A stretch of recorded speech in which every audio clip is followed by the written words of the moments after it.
So All In was this past weekend. I didn't really get a chance to like preview it. I wanted to preview it and plug it a bit. Not that it needed it or anything, but I've been looking forward to this independent wrestling WrestleMania Super Show for a while.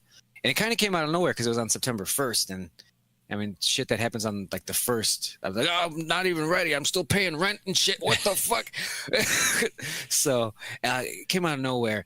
And wrestling fans are stupid. I hate wrestling fans. Okay. And when they announced they were doing All In, they're like, oh, this is great. I can't wait. And these shows take a while. So as this build is happening and, they're not getting instant gratification, they start to turn on the event. The card's not looking too good. Cody's probably going to put himself in the main event. And Kenny Omega's all this. I was just complaining. And then the show happens, and it was great. And I still hear bitching. It was kind of boring. How in the hell would you consider this show boring? There's just a certain segment of the wrestling fan population that I just can't fucking stand. It was great. It was an awesome show, and they did something very cool because it was like a pay-per-view. It was on Fight Pass or Fight TV, which is the MMA thing or something. I don't know. UFC Fight Pass? Is that what it was on? No, it was Fight TV. Okay, which might be a boxing thing. I don't know. I really don't know.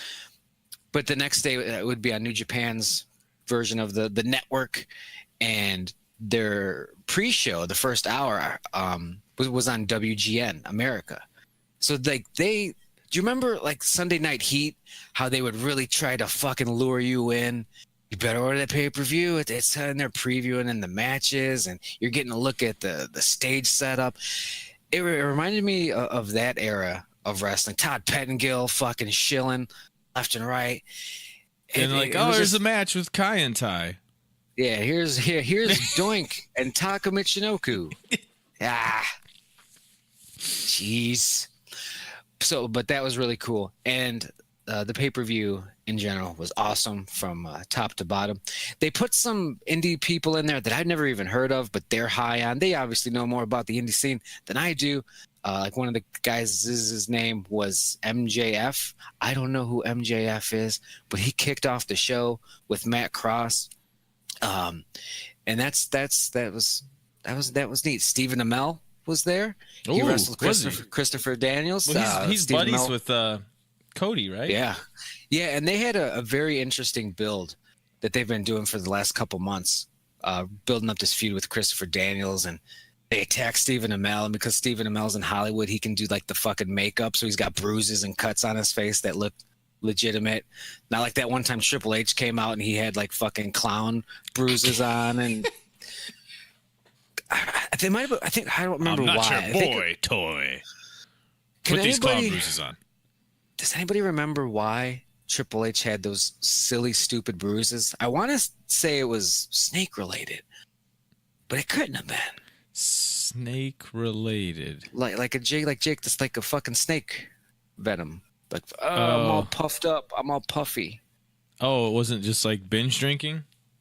No. Or getting all gassed up? Yeah. Nope. How long ago are we talking? Like, I don't remember. I think it was leather jacket era.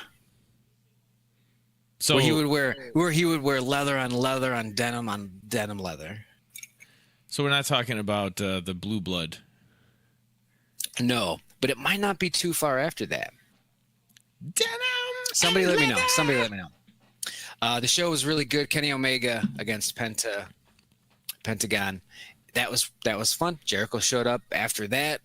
Big pop. Jericho just does all this crazy shit. Flew back to a show in Kansas, like immediately afterwards. What? So he double duty. Why is he doing these like shows in Kansas? What's going on? I mean, that's what Fozzy had a show. Oh, Fozzy had a show. Okay. Yeah. I thought he had like a show in a gymnasium in Kansas or something. Like, look, my old gym teacher is on his last legs, and he said, Chris, your father was a hockey superstar, and apparently you do wrestling. Can you please just make the kids smile? They know who you are. And then he passed away right there. In It's Kansas. kind of sad. It's how Kansas is.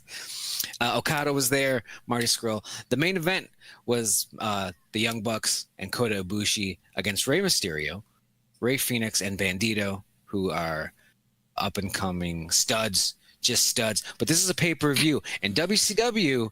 Now, hang on, Just this studs. is a pay-per-view. Just fucking, it's amazing. I always get nervous with these guys because it's so like Dex based, and you find out they're 24, and you're like, that makes sense. What are you going to be doing at 28? Can you do this at 28? Is Vince going to call you up when you're at 20? I just 34. Yeah. Like Alberto Del Rio is just like, I just botch all my moves and fuck up arm bars somehow, and I do an enziguri, and I drink. And I know show. I'm Alberto Del Rio. But this is a pay-per-view. So they have time, you know? Starts here, ends here. Now WCW with Halloween Havoc. They didn't finish in time. The feed finished. Yeah. But the match went on, obviously, in the arena. And that was the case here. Almost. The Young Bucks are main producers of this. You know, they're in Gorilla. They're doing headsets. They're making sure. But the Okada and Marty Scurll match, which was right before the main event, it went like 15 minutes too long. What? It went 15 minutes too long? 15 minutes too long. How long was it supposed to be? Like 18 minutes. So And it went like it was double what it was supposed to be. Yeah. It was oh my God. Crazy. Good match though. Everybody enjoyed it. But the main event is, how did they the let Young that Bucks. happen? They were yelling at it. There was a referee at the side of the ring just For banging on the 15 apron. minutes? like, hey guys, Please, Okada, we know you might not speak great English, but do you understand? just knock them out. You're gonna have to just put them out. So they kind of had to rush the main event, and luckily the producers are also in the match, so they're like, here's what's going on, we're going to cut this, boom boom boom boom boom. So it's real fast. It's only a 12-minute match. They finish the match. It doesn't go off, it doesn't pull a WCW. They finish it with 3 seconds to spare. 1, 2, 3, Young Bucks, thank you everybody, and then they cut it. So close. Wow. To having that Halloween Havoc incident. That's crazy. 18 minutes over. Or 15 minutes over. 18-minute match is what it should have been. I think it was 12 minutes. I think it was 12 minutes over, but still. I'd kill somebody. Still. I would murder a person. Yeah. And like those guys are pros. I don't know. Something must got lost in translation there. That's horrible. So, but it was great production value. The stage looked cool. They had some pyro. They had, confetti bullshit. They had a part where the lights went out and Jericho shows up. So they hit all the things that you would want in a legitimate big arena show, like all the bells and whistles. I'm just happy that it went well. Like I said, this is independent wrestling, WrestleMania. All eyes were on it, and it didn't shit the bed. So we'll see what happens in the future. That is good. Now, there were detractors of this that were saying, and by detractors that were saying, I think I just mean Jim Cornette, but that, of course this is going to sell out and do big numbers the first time, but this doesn't mean they can compete nationally. What he's saying is they can't do this every year, because then part of the appeal is that this has never been done before. Yeah, the novelty of it. Sure, I understand that point of view, but I don't think it's still good to see it not shit the bed. I don't think that holds water, because one, they sold out the 10,000 seater in less than 5 minutes. Right. I'm not saying they would do that every year. It might take 20. But why wouldn't it sell out again next year?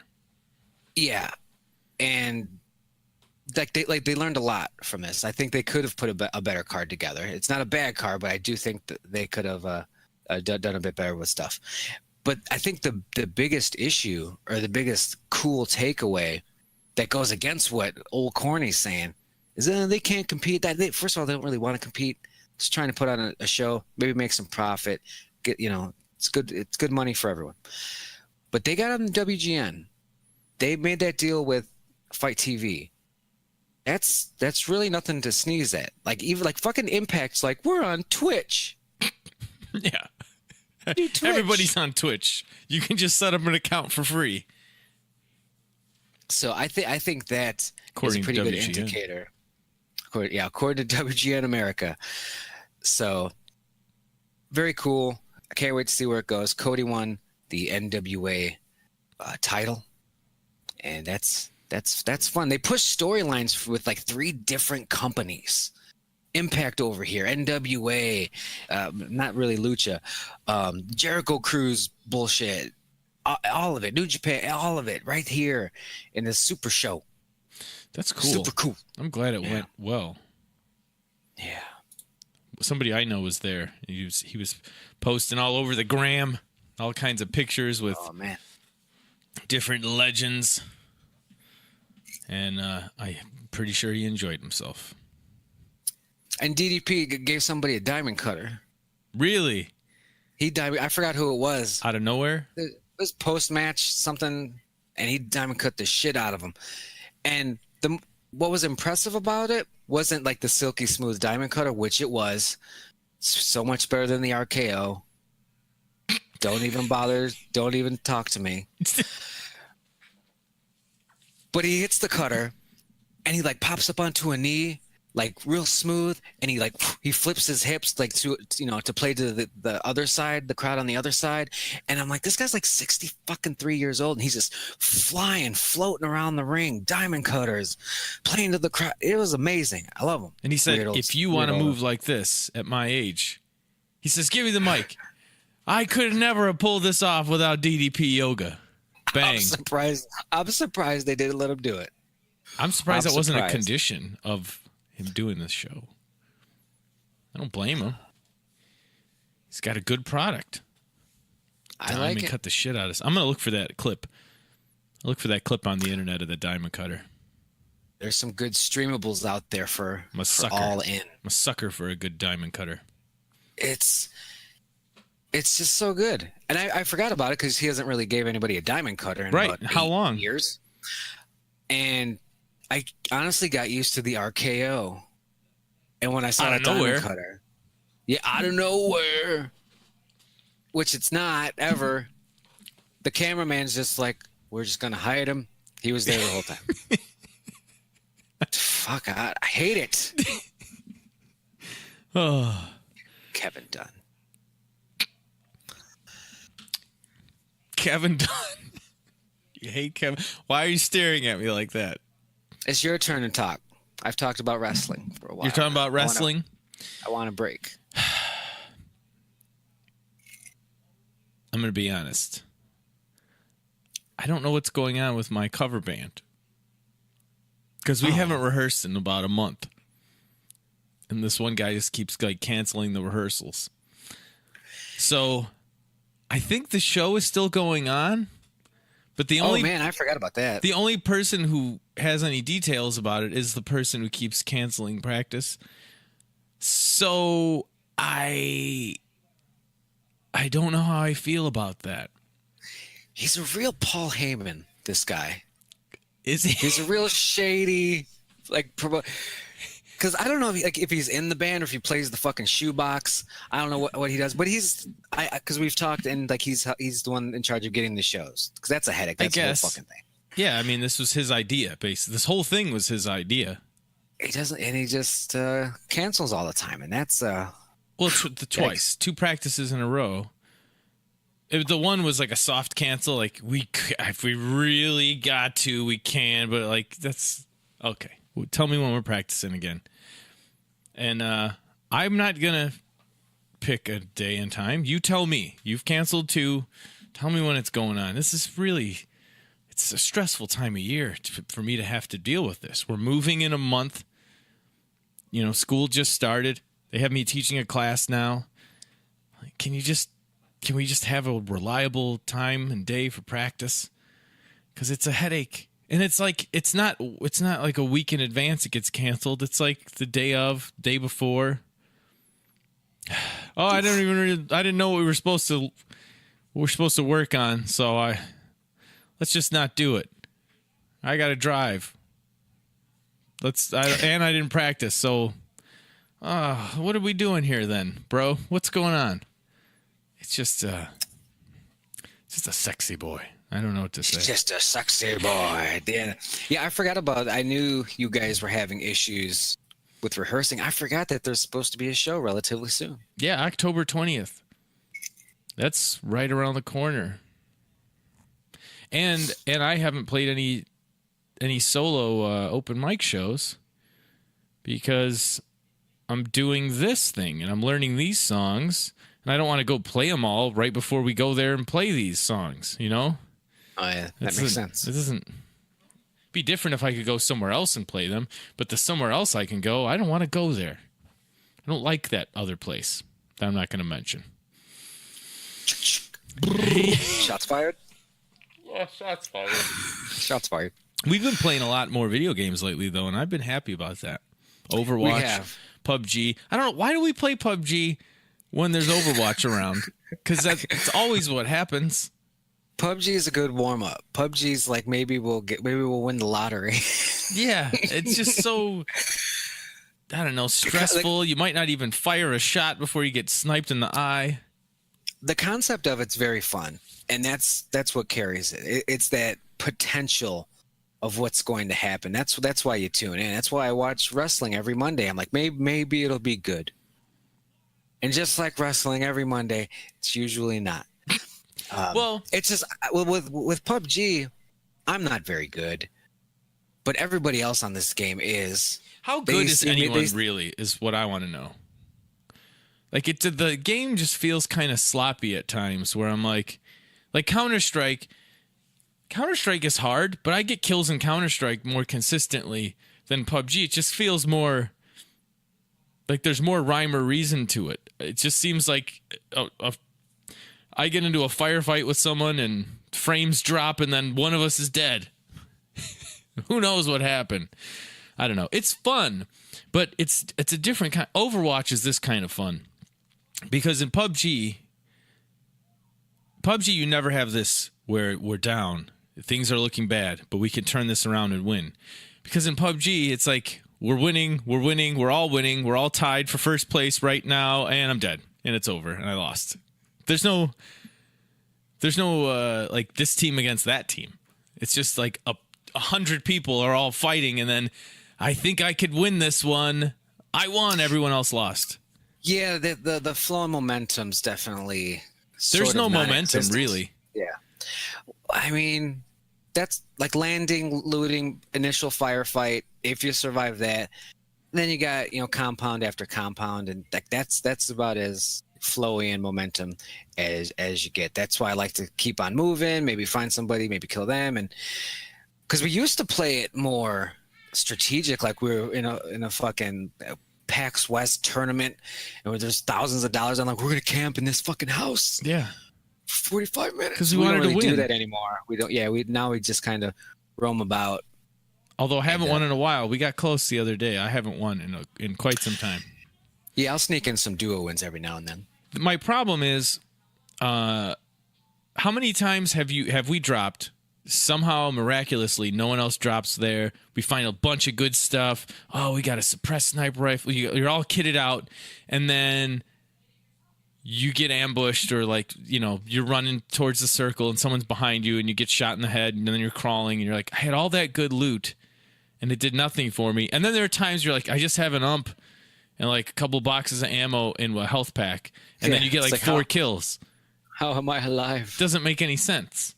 Yeah. But what I like about Overwatch is that it feels like a sport almost. It feels like playing a pickup game of basketball, where you can just steamroll the other team, or you're down and we have no business winning, and then you just pull it out in the end. There's no pulling it out in the end in PUBG. It's like, did you last? Yeah. Did you just survive? Yeah. And like with Overwatch, you have your strengths, your weaknesses. but you have to adjust. If the other team's doing something, like one of my tactics is maybe I'll switch to Lucio. He's real fast, and I'll jump on the payload so they can't move the payload. That wasn't my plan going into the match, but we have to adjust. It's just like a pickup game. Like that guy is going to the post every damn time. Let's maybe double team him and swat it away. Make that guy shoot threes. He's got no hands. Just make him shoot threes. His name's Dale, and he has no hands. Overwatch has been a lot of fun, and you can kind of play it like by yourself and nobody else is online, and you really, you got 30 minutes and you want a game. You can play a couple Overwatches. And then PUBG, I can't do it with PUBG. I 1 or 2 games tops, and I'm fucking done. Yeah, it's fun to get on and be in the chat with everybody. It's like almost like a poker night. All the guys are in here, we're having fun. But if that wasn't the case, I'd still play Overwatch. I would never play PUBG. If I had to only play it with strangers, I would never play it. But Overwatch, I would play with strangers all the time. Counter-Strike, I'd play with strangers all the time. We're trying to get a little Counter-Strike action together. People just keep chickening out. Oh, yeah, I got to hang my cousin's TV. I'll be there later. I want a 5-stack, and we're just going to hop in there and just get shredded up. It'll be fun. It'll be great. It'll be fun. It'll be fun. I was warming up earlier. I was hitting some good shots in a death match. I'm like, yeah, okay. Still got a little bit of that muscle memory. I don't know any of the call-outs anymore, but it won't matter because none of you guys know either. We just make up our own. Set Long. Let's go to balls. Teddy Long. Are you excited about football, Dale? I'm very excited about football. Do you want me to talk about football? Is that my segue to talk about football? The Bears got Khalil Mack. Yeah. And I'm very upset about this. I wanted to talk about that because... Oh, wow. Well, okay. My son watches football. I don't. But his grandpa will text me. Have him call me. Have him call me right now. Where are you? Why aren't you guys responding? There's a big deal that just went through. He needs to know about it. Does he know about it yet? I'm like, Jesus Christ. And then they're talking on the phone for 8 minutes about this stuff that I don't know anything about. Nor do I care. So tell me about that. I don't know anything about this. Is this good? Is this bad? I heard they traded like 15 number 1 picks and 14 number 2 picks.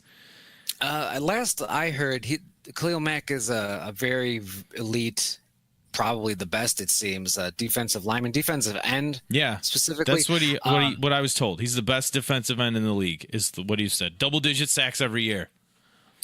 And like he was on the Raiders, and the going price was 2 first-round picks and a player. And I assume that's what the Bears probably gave away. I think they did 2 firsts and a second. Okay. Yeah, they kind of. How far into first-round debt can you go? Yeah, jeez. We'll give you the next 30 first-round picks because we don't. It's not going to do us any good anyway. It's very good for the Bears because their defense was pretty much top 10 in the key categories all around, and now they apparently just got a lot better, and they've got experience. Like it's not like we've got 7 new guys. It's like no, it's pretty much everyone's come back, so that experience is there. And now you've got Khalil Mack. How old is this Khalil Mack? Oh, that I don't know. He's not old. He's not like when the Packers got Julius Peppers with his robot knees. After the Bears got Julius Peppers? Yeah, exactly. So, no, they should have him for a while in his good prime years. And it sucks for Aaron Rodgers. And the Packers were in the running for it. Cleveland was in the running for it. There were some teams, and we just re-signed Aaron. It was me and the general manager, and we filled out the paperwork. I have a share of the team. It was we. And we just re-signed Aaron Rodgers for 4 years. Big contract, all that stuff. But in the process, cleared up like $14 million. Took a mistake and shake. And I said, we're definitely going to get Khalil Mack. Now we can afford it. It's just all the pieces are coming together.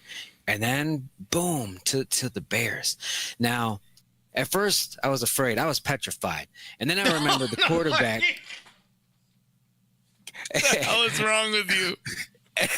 And then I remembered that like the Bears' future, good or bad, it's in the hands of Mitch Trubisky. And he's okay. Like, I don't think he's going to win you many playoff games. I certainly don't think he's going to win them a Super Bowl. Is he even okay? Or is that from what I remember? Okay. I remember him Right. being okay. So I mean, at the end of the day, I do think it's going to come down to that, and that's where they're gonna be hurting. So That's rough. we'll see. Week 1, Packers Bears, Monday night. I had a Sunday dream. night. I had a dream that the Cubs won the World Series again. Oh, Just putting it out there right now. I had a and dream. the last time I had this dream, they actually did it. Yep. It took 14 more years after I had the dream, but it was only a matter of time. Long-term booking. So am I going to have to tune into some of these early Bear games just to see what happens? I would. You know? I would. And for no other reason, because I know some people, they'll go through phases with football. They're like, yeah, I'm watching it. And then they're like, I'm not watching this year. I'm just not feeling football for whatever reason. The rule changes. One of the Ooh, big what did they do rules- this year? They ruined the game. Even more. Oh, it's flag football now, which is fine if you commit to the bit, I guess. But it's now illegal to lead with your helmet on tackles, and that's every tackle. Running backs lead with the helmet. Everything is like you. That's sorry, like helmet to helmet. I get. Don't do that. Hey, don't do that. But to like lower the shoulder and try to beat your guy for pad level and all that shit, like that's football. Are they going to be able to football illegal? Are they going to be able to get around on a technicality? Can they just like put their hand on top of their helmet and then move it at the last second? I'm leading with my hand. No, incidental. There was as silly as that sounds. There was a rule in MMA that is either the rule is getting changed. It either went through. I think it's already gone through. But there was a rule where you couldn't. I'm trying to remember the specifics of it. You couldn't knee somebody in the head while they were downed, while they were on the ground. But the rule was just like if you had one hand on the ground, you were considered on the ground. So people would just like hurry up and touch the mat so you couldn't knee them in the head. And then they changed that. We're like, no, now you got to have like a hand and a knee, or like they changed it to where God. you can't just get around it. People would just use that as a strategy, just like touch the mat real quick, and like, oh, you can't knee me in the head now. Please stop it. It hurts so much. So it feels like you can't do that in the NFL. The referees are always just like, we called it this way, and that's that. We had to make a judgment call. The process of the catch. I'm like, does he have the ball? Did he cross the line? How is that not a touchdown? Yeah, and that's what's happened so far. And luckily, a lot of the media folks, they're like, it's not really on the refs because they've been throwing flags, and it's been junking up these games. And the players are obviously really pissed off with this nonsense, and they're saying that this is going to cost teams games. This is going to have an impact on how this season goes. And I agree. I'm watching these flags and I was like, what was it? And then they show it and it was football. He did a football. I don't what baffles me is it's what they decide is too dangerous or not too, like, well, we can't have that because someone could really tear up a knee. But they're smashing their heads together all the time. Like, people are dying early from brain damage, but they're like, he could really tear up an ankle if you do this illegal dirty block.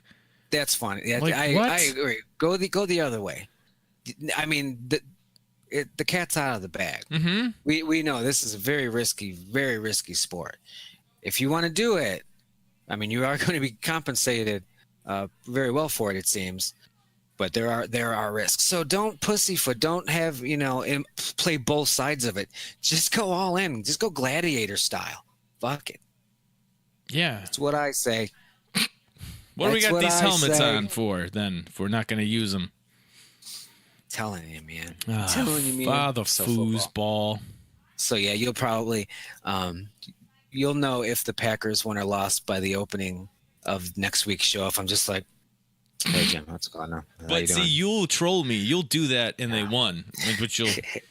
They I'm only won by sad because 24. they lost. I'm just kidding. I'm funny. I'm going to be a butthole. He totally was going to be a butthole. Oh my What if God. it was just like a long con joke that he was going to spring the punchline on it, but then he got sidetracked by the Reaper thing? It was just like, fuck it. What if he kept saying it would be a butthole and then he dressed as like Donald Trump? I'm telling you, I think there was a punchline. He made a Donald Trump joke today when we were playing Overwatch. He was like, "Oh, I was Zarya and I was cleaning up 3 golds.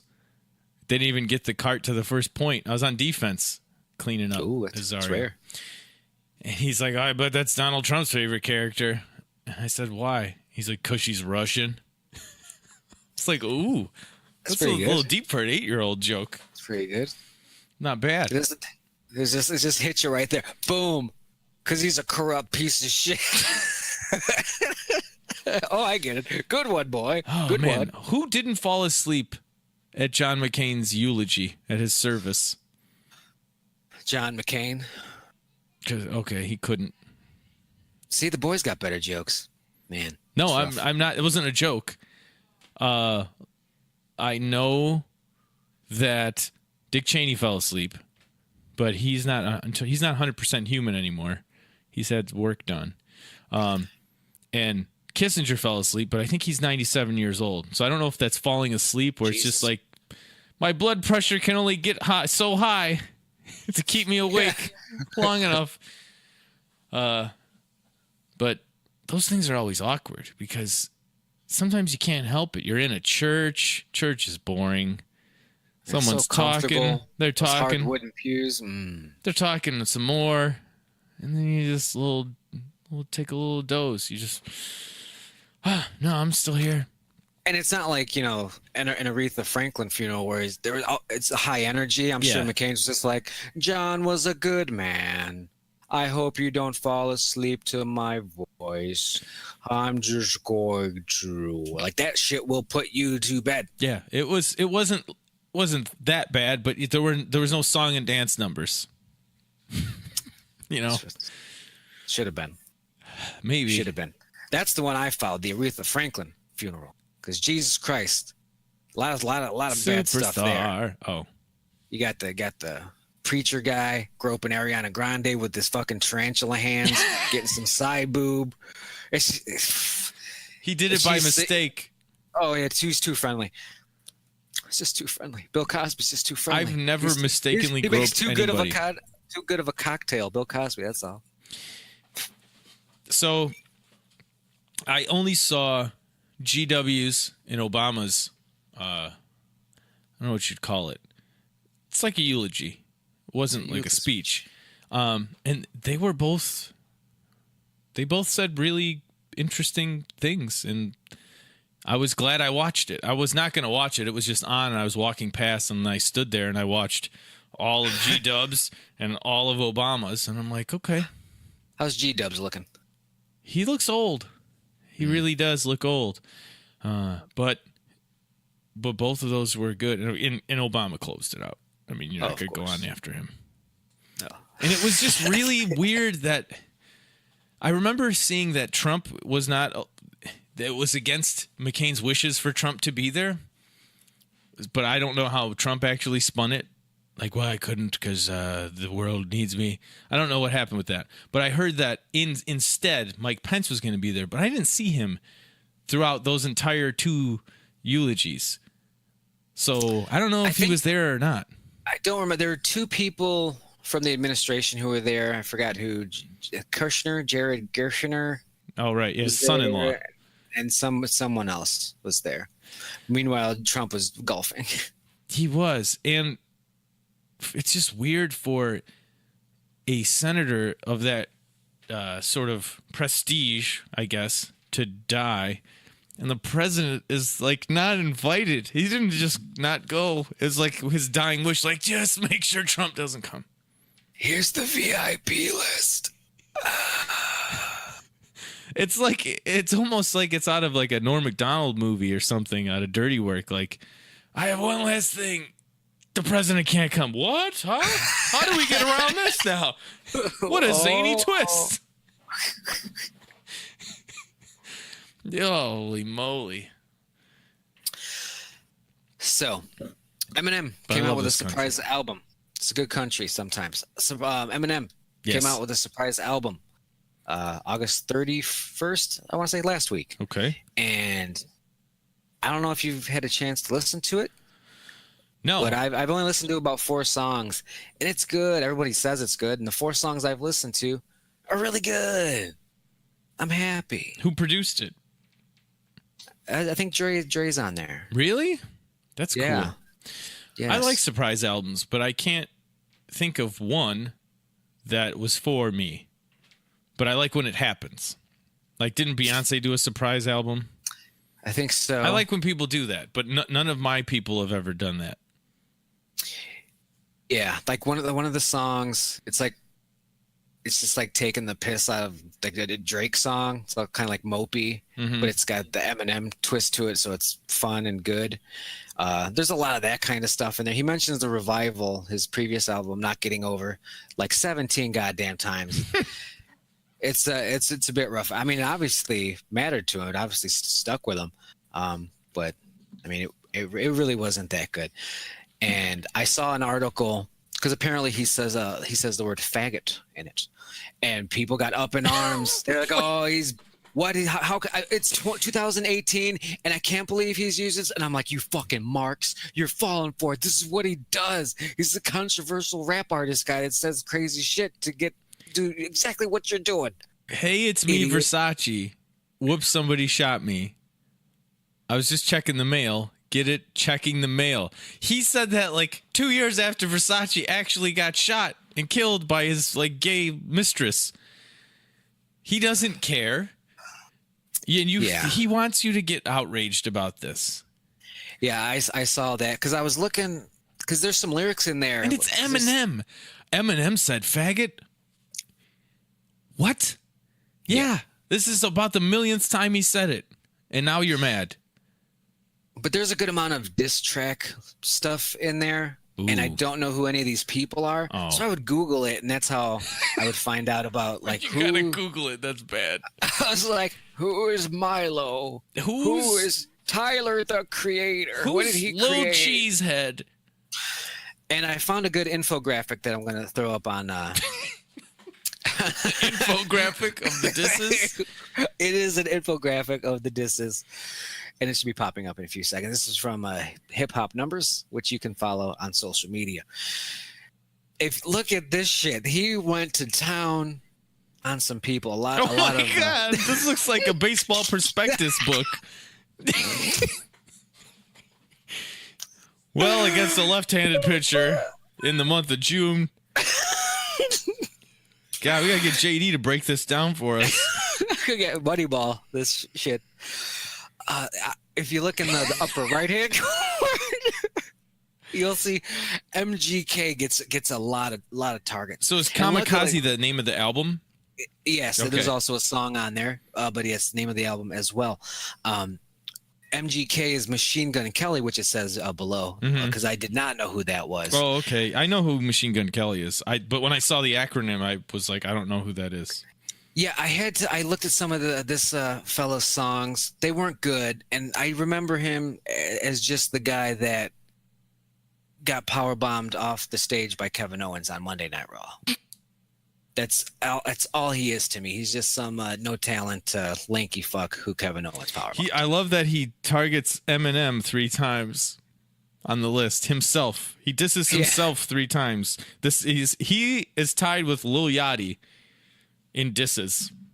Oh man, Lil Yachty. Yes, I don't know a lot of these. I know Trump and Drake, and D. Entwood, Ja Rule.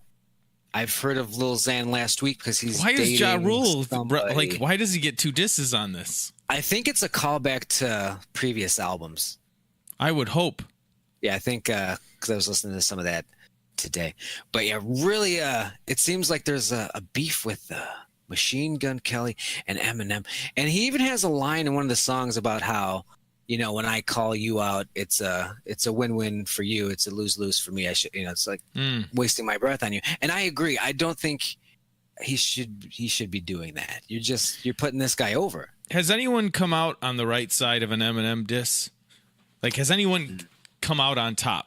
Because I can't think of anyone that has. I don't think so.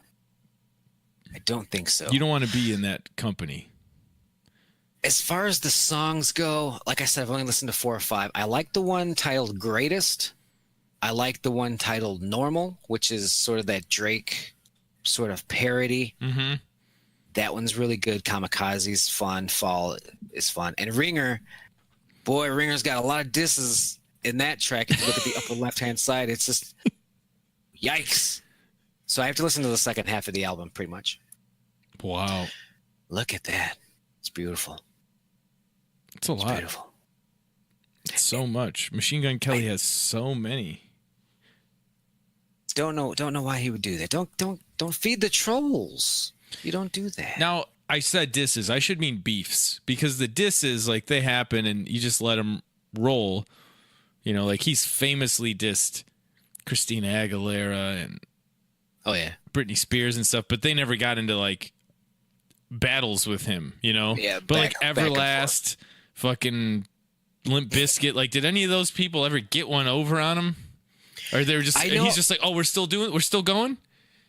They're like on the ground, all bleeding, and he's like, no, don't get back up. Don't get back. This is over. This fight. Okay, I got to hit you a couple more times. All right, like, stay down. The good one is, like, he had a thing in there about Mariah Carey because he had sex with Mariah Carey, and she denied it. She called him a loser, all this kind of shit. And he said, all right.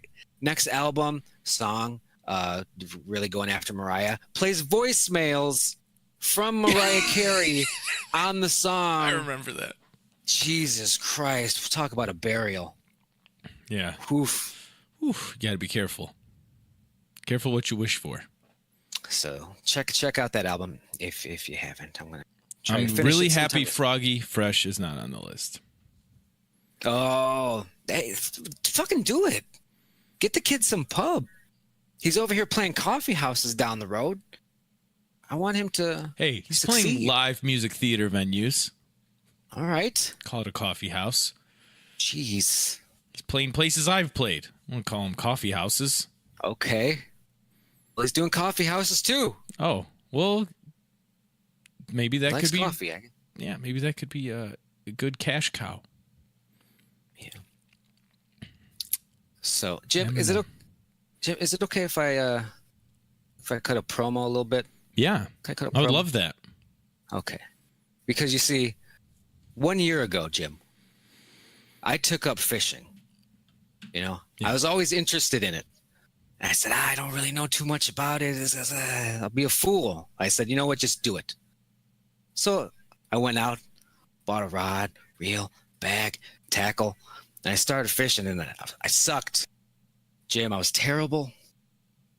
I made every mistake you could make. I'm tying knots wrong. I'm throwing the wrong lures. I'm losing baits, the snags left and right. It was bad. But you know what? I stuck with it, Jim. I just kept going out. I actually started catching fish. Started catching them. And you know what? I became a good angler. And I was happy about that for a little bit, but I didn't want to be a good angler. No. I wanted to be a great angler. A Kurt angler. So I kept fishing. I kept learning. I tried new stuff, new lakes, new lures, new strats, new rigs. And I persevered. But and I hit that point where I wasn't a good angler anymore. I was a great angler.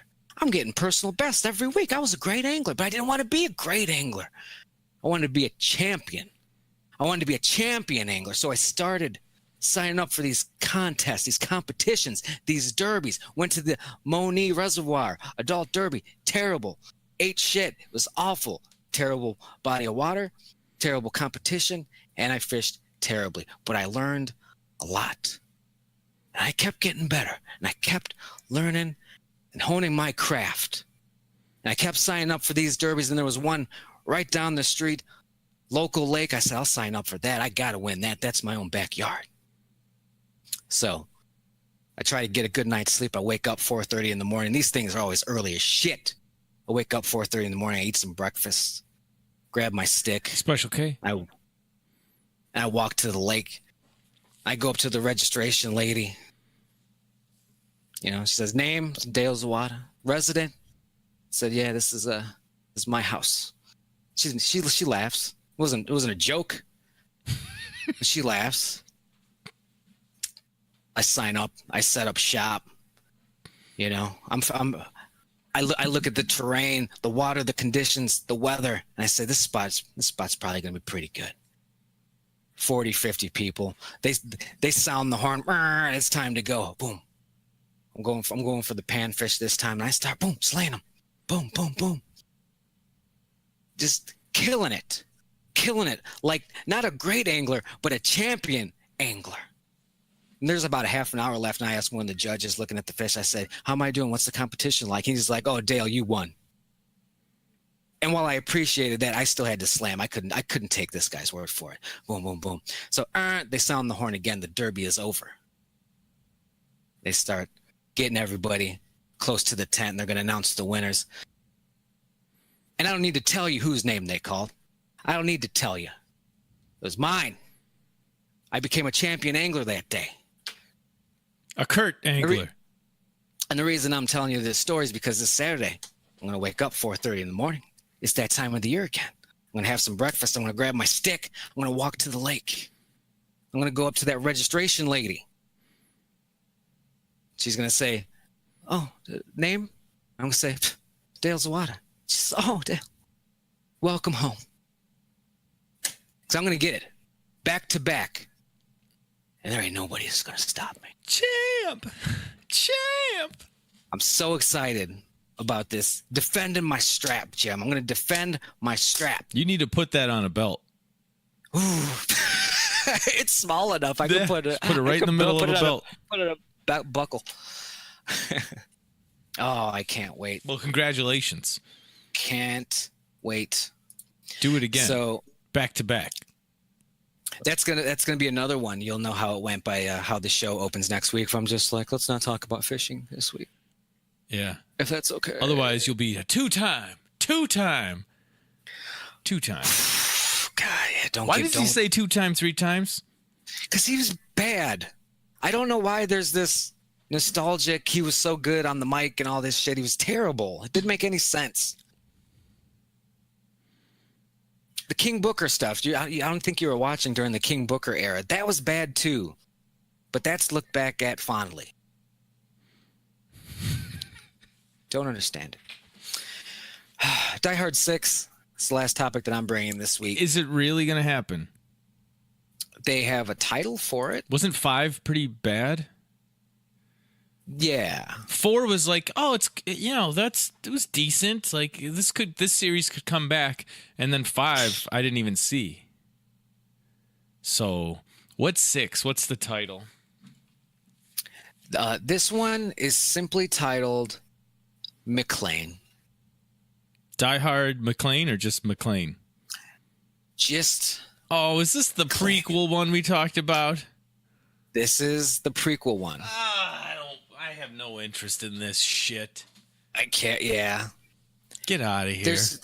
It's insane. That's how I feel about that. Huh? Bless you. Yeah, snot. Just give that Chris Benoit. I do that when I'm running. That's gross. It helps. It is gross. I don't like doing it, but ever since I started doing it, everything's great. I love it. Do it at like passing cars or? No, just like on the trail. Keep running, blowing out this way, blowing out that way.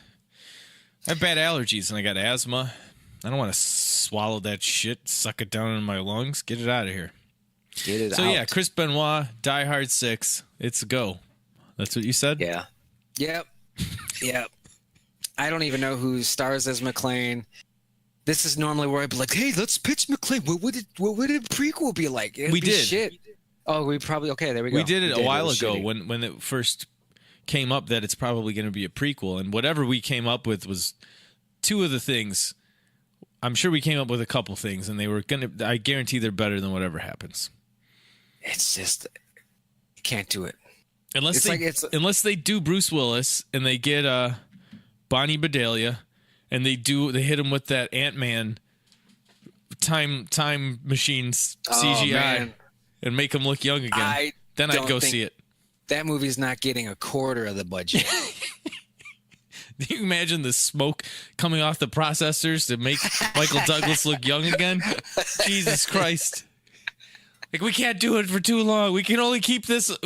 It's like some trope in a sci-fi thing. I can only keep the gate open so long into the other dimension. Oh. The processor temperature is just going up, and they cut back to his face getting younger. Like, it can't hold out much longer. And he's just standing there, younger. Yeah. Make me younger. I want to be a baby. I want to be a baby. Give me a hairline again. That's what John McClane would say. Hold that button till I have hair. We can't. The button's too hot. This is not going to go well, is it? What? Die Hard 6. I mean, McClane. No. The previous two didn't. What's weird is even when a new Terminator movie comes out and we all know it's going to be shit, they do very well. These don't. We know it's going to be shit, and people don't show up for them. So I don't understand. Honestly, I think you're better off just do Die Hard 6. Get Bruce Willis. It's like it's almost better now because he's not just I'm an everyday cop. It's like, no, you're a fucking geriatric cop. Right. How are you going to survive any of this? And that makes it interesting. That makes him more of a hero. But no, we're going to find out that he was a Navy SEAL, and he was a secret ops bullshit. No, they're going to try and go back and rigs him. Can't go back and rigs him. It's too late. They're going to rigs him. You ever have those conversations back in the day? Like, who'd win in a fight? Martin Riggs or John McClane, like people that are in similar genre movies. Oh, yeah, all the time. Those were fun times. I used to get into a fight with our friend Mike because he used to argue that Jet Li's character, he was a huge Jet Li mark, but Jet Li's character in Lethal Weapon 4, it took two of them to beat him, and he had to get crushed by a rock and shot underwater and all this other bullshit. And I said, but if you put him back in Lethal Weapon 1, Martin Riggs would beat the fuck out of him. Young Martin Riggs would take him one-on-one. It'd be over. Oh, yeah. He's like, there's no way. We would, like, it was like a serious point of contention. Like, we would talk about it seriously. Yeah, and I'm going to as well, because here's my argument. I understand your point of view, but now I'm thinking of Lethal Weapon 1, where he's fighting Gary Busey at the end in the finale, and he's struggling against Gary Busey. It's wet. It was raining. Gary Busey got to drive an Audi, and he's running on foot behind it. He's tired. He had to play dead. He was a corpse. He was out he's out in the desert. He threw he had a smoker. He's a smoker. He got electrocuted. Gary Busey was fresh. What if it was Jet Li from The One? When he has superpowers, I'm going to have to say... When he has the power of 100 Jet Li. I'm going to say that one. Yeah. Yeah. If we're crossing genres, then yes. Ooh, get down. Oh, every fight scene. Ooh, I was just like, this is awesome. This is so schlocky. Let the bodies hit the floor. Oh, God. Do you have any plugs, or is that a sore subject? October 20th, come check out As Yet to Be Named Band at Hailstorm Brewery. We're going to tear it up. Cool. And you can follow me on social medias, Instagram, Twitter, at Dale Zawada. Saturday, you can see me defend my strap. Right there, that's it. It says, let's go fishing. Let's go fishing. This is a child's plague, but I will take it. Thanks for listening. Thanks for watching. I'm just McClane. I'm Ping, the little kid from Lethal Weapon 4 who'd grow up trained by Martin Riggs, and in Lethal Weapon 5, he'll be the central character.